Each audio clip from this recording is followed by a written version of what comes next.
गांधी आश्रम जीत चुका। देखिए 12 मार्च अभी बीता है।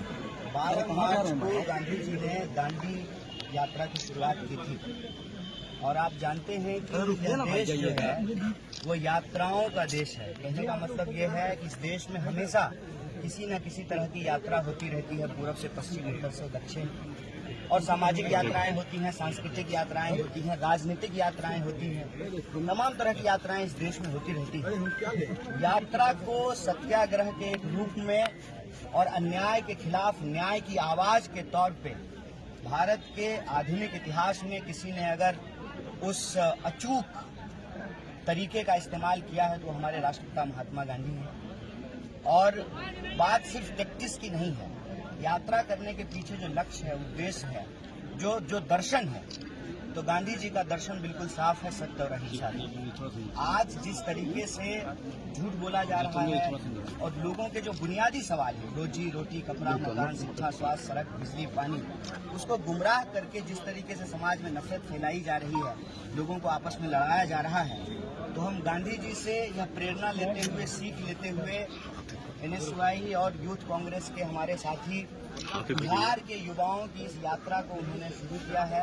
और यह बिहार के विभिन्न जिलों से होते हुए जो सबसे बड़ा सवाल है, पलायन का सवाल, नौकरी का सवाल, और नौकरी सरकार चूंकि दे नहीं पा रही है, इसीलिए बिहार के समाज को जो नफरत की आग में जलाने की कोशिश की जा रही है, जो उन्माद फैलाया जा रहा है, इन चीजों को ध्यान में रख करके यह यात्रा निकाली गई है। इस यात्रा का उद्देश्य बिल्कुल साफ है, सबको शिक्षा, सबको काम, हर बिहारी को बराबर का आत्मसम्मान, हिंदू हो या मुसलमान, सबको मिले बराबर का आत्मसम्मान। इस संकल्प को लेकर के हम चल रहे हैं। और आज जब बापू की धरती पर खड़ा है, तिहरवा आश्रम में हम लोग खड़े हैं, तो हमारे मन में यही संकल्प है, रघुपति राघव राजा राम, पतित पावन सीताराम, ईश्वर अल्लाह तेरो नाम, सबको सलाम। बीपीएससी छात्रों को लाठी से मारा गया, आप कहीं न कहीं युवाओं को मुद्दा उठा रहे हैं, थोड़ा बीपीएससी छात्रों को क्या एड्रेस करते हुए बताइएगा। देखिए, बात बीपीएससी की हो या बात इस प्रदेश में, देश में किसी भी परीक्षा की हो, आज प्रश्न पत्र लीक होना बिल्कुल आम बात हो गई है। अभी हमको उत्तर प्रदेश में जब हम लोग यात्रा निकाल रहे थे तो इलाहाबाद में जो है एक नौजवान ने कहा, मुझे आज भी याद है, बोला भैया एक जमाने में जब डाक हुआ करता था और पोस्टमैन होते थे और वो बक्सा होता था लाल वाला, तो वहाँ से जो है प्रश्न पत्र, प्रेम पत्र लीक हुआ करता था। जितना जो है लव लेटर लीक नहीं होता है, उतना क्वेश्चन पेपर लीक हो रहा है। ये इलाहाबाद में एक नौजवान आकर के हमको बोला था, आज भी हमको याद है। कोई एग्जाम बता दीजिए जिसमें धांधली नहीं होती हो या जिसको लेकर के लिटिगेशन में नहीं जाना पड़ता, कानूनी विवाद होता है, विद्यार्थी जो है महीनों संघर्ष करते हैं, फिर भी सरकार जो है, ये सरकार का अहंकार है, तो उनकी आवाज को नहीं सुनती। मनु परमार जो है उन पर बहुत सारे केसेस हुआ है, इस्तीफा नहीं देते हैं और गुजरात से हैं मनु परमार।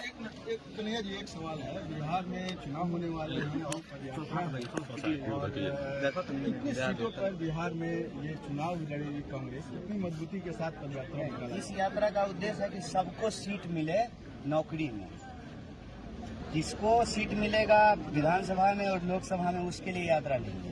सबको सीट मिले नौकरी में, जो पढ़ लिख लिया उसको दफ्तर में सीट मिले, उसके लिए यात्रा है। तो आपसे भी मेरा निवेदन है, ये यात्रा का जो उद्देश्य साफ साफ है कि हम पलायन के सवाल को उठा रहे हैं। और पलायन क्यों होता है, उन वजहों को उठा रहे हैं, शिक्षा की कमी से, रोजगार की कमी से, स्वास्थ्य की कमी से।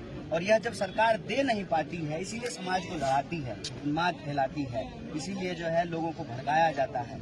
तो बिहार को अगर बेहतर बनाना है तो बिहार की जो युवा शक्ति है उसको काम देना पड़ेगा, रोजगार देना पड़ेगा। यही इस यात्रा का मोटो है, यही इस यात्रा का उद्देश्य। आप विधानसभा चुनाव लड़िएगा इस बार?